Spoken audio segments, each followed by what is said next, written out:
As a teenager, I didn't have a problem getting a boyfriend. Didn't have a problem at all. I liked what I liked and they liked what they liked. When the hormones are raging, they're just raging.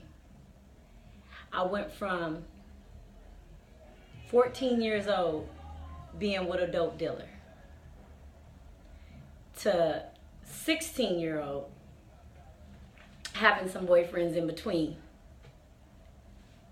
And then being tired of the street life and the fast life and trying to keep up with a fast life living man, dope dealer, gangster. Just got tired. I'm young. Kind of got tired of the same old, same old. I was always about my business when it came down to school though. I was always in extra activities at school. That wasn't the issue.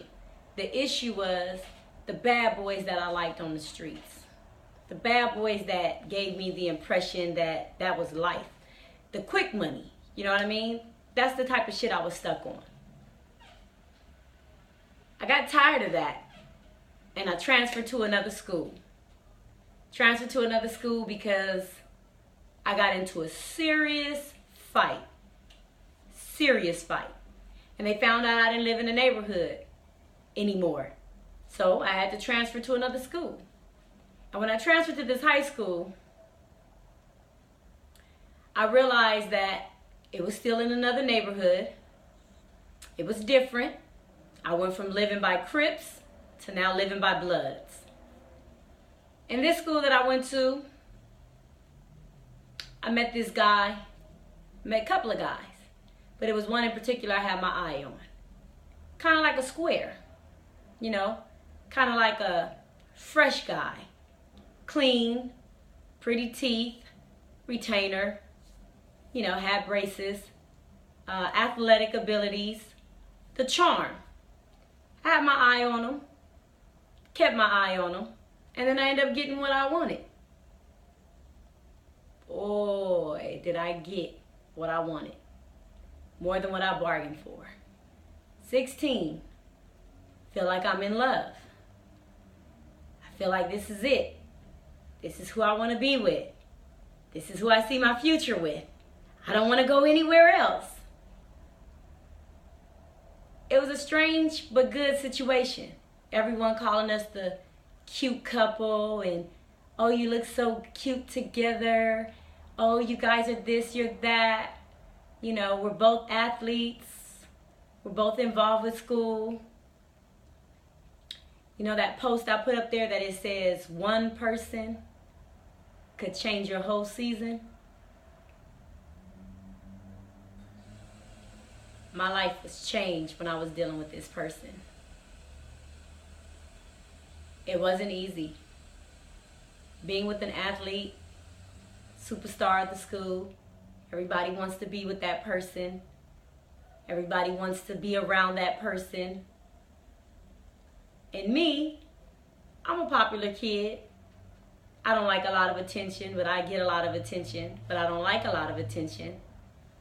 I sit back, I watch, I see what's going on. I'm cheering on the sideline. I'm doing my thing, you know. Teenage love, right? At the end of the day, it's time to move on. We're in our senior year, and we're going to move on to college, to the next level. My relationship with this person was abusive. It was verbal abusive. It was abusive to the point where I didn't know my own identity anymore and I didn't know my self-worth. The relationship was so toxic that it was like a cycle of put me down, pick me up, put me down, pick me up, make love to me to make it feel better. Put me down, pick me up, put me down, pick me up, make love to me to make me feel better. It was just like a roller coaster. And I'm young. And I'm impressionable. And remember, I'm looking for love in all the wrong places because I'm fatherless. I'm a fatherless child that's looking to a man to comfort me and to love me and to say good things about me. You know, the things that a father says to his pretty princess. the things that a father says to his princess, like, I'll always protect you, I'll always provide for you, I'll always be there for you. Well, I didn't hear that out of my dad's mouth. So I was looking to hear it out of a boy's mouth. When boy meets girl, and boy has issues, but boy doesn't show issues, and girl has issues, and girl shows she has issues. See, I was the type of person that I told my truth. You could see the dysfunction on me. You could see the hurt in me. I was a very emotional person. I would cry. I would express myself. I would tell you what was bothering me.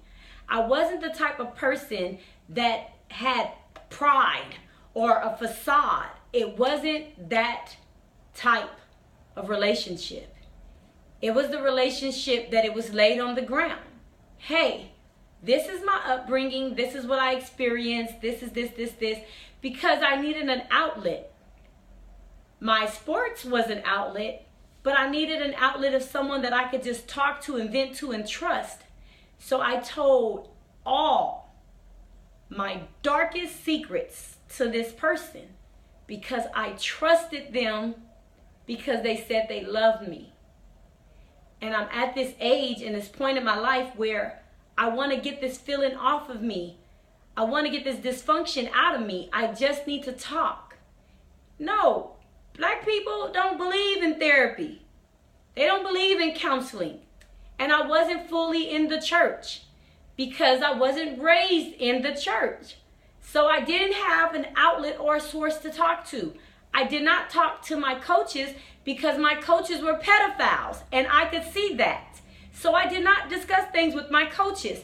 I would see the other coaches flirting and mingling and luring in the girls my age. I saw teachers doing that, all in the school. So hell no, I'm not trusting them with this information. So I thought if I dealt with somebody on my level, that I could trust them with all this information. And as time goes by, I'm just sharing and they're consoling me. They are consoling me. They're telling me that it's going to get better. Things are going to be all right. They're telling me that you got me and you don't need nothing else. They are just willing me in and they are grabbing my heart more and more and more and more. Until things got tough.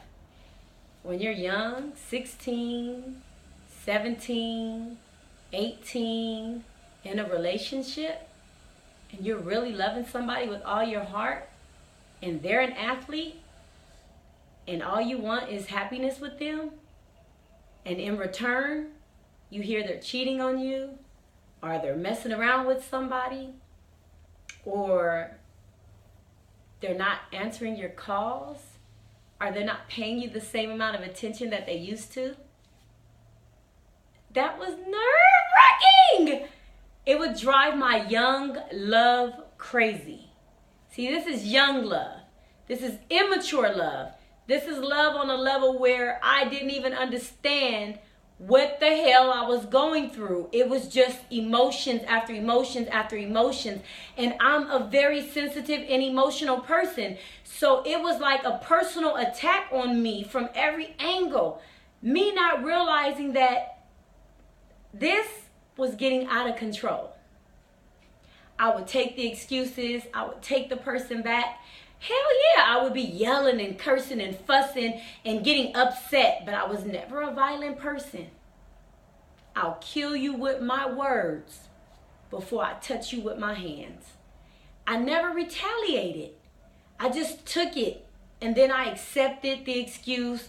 I accepted the apology, and then I went back in. There was a particular incident that happened at school where I got called into the counselor's office. And when I got called into the counselor's office, I could recall the counselor telling me to close the door. And I closed the door.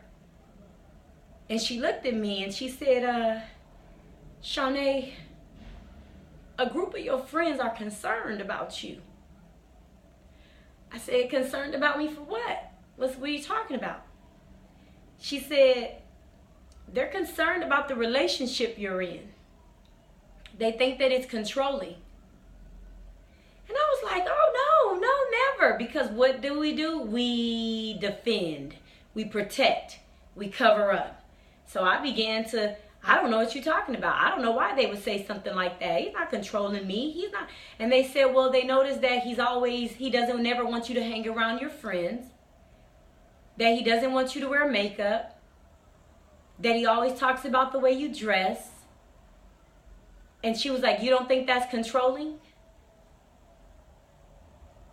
I didn't think so. I just thought that he was telling me what he wanted to see in his girl, or what he liked. Those were the beginning stages that I was blinded to. I was so blinded that I wouldn't think that those little things would change my life forever. I had my friends say to me on different occasions, girl, you need to break up with him. I thought they were just hating on my relationship. Then you have people tell you, girl, why would you be with somebody like that? Tell you what to do and when to do it. And I was like, well, it didn't bother me. I didn't know that I was passive. I thought I was a very strong-willed person, and I am. And I get angry and I get frustrated, but I didn't think that I was losing my identity until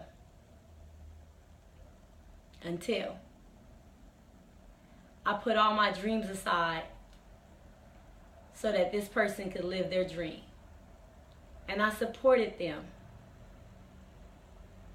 And I didn't get the same support in return. So I truly didn't understand that I was living in a mold that was fixated around that particular man, that particular person, where my feelings didn't matter, where my concerns didn't matter, where my voice was unheard. I had no clue that I was sleeping with the enemy. No clue.